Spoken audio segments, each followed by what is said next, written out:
Hello friends, welcome to Google Tech. We are dealing with the DAX functions. Today is day number 33. Previously we have discussed about 32 different DAX functions in Power BI. In this set of videos we have completed 6 different set of DAX functions which is popularly used. And today we are going to start with a new series. If you watch video for first time, not to worry, we have provided the complete playlist of this DAX function series in the description box and you can watch it whenever you want and when you are free.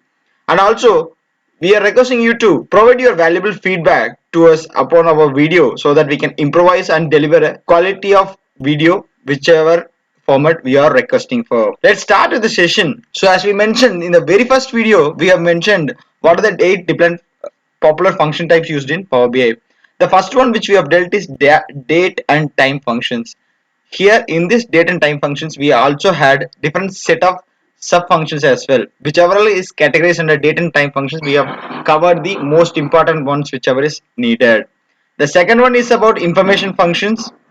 The third one is about logical functions. Fourth, we have dealt mathematical and trigonometric functions. Fifth, we have dealt with parent and child functions. Sixth, the previous set of video is about statistical functions, which is very useful for data analytics and data science purpose.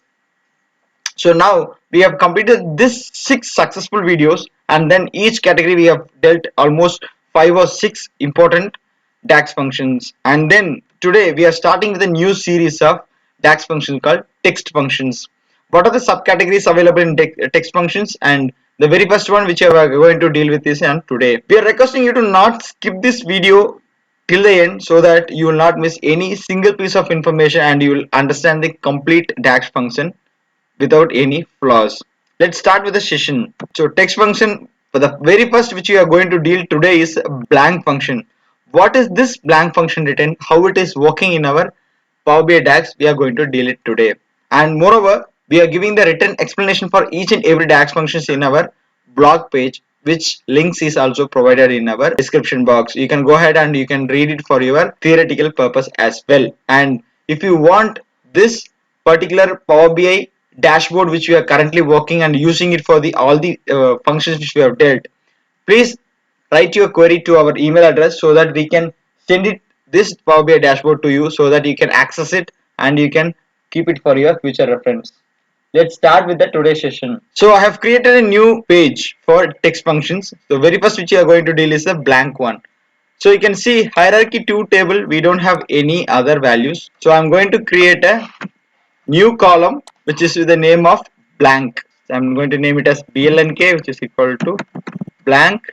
And to know about more about this, hit on this arrow. It says returns a blank, which means no values will be added over this particular column which you are going to add. You can see now this particular value is written as null. There is no value added in this blank column. So to insert a blank column or blank measure value, you can directly use this blank function in Power BI. Hope you have understood this particular DAX function for the day. If you have any queries, please feel free to write to us through our comment box or through our social media. We are happy to assist you in all time. Thank you for watching this exciting video. We'll meet you in a next exciting video on text functions. Until then, bye from Google Tech. Thank you and Jai Hind.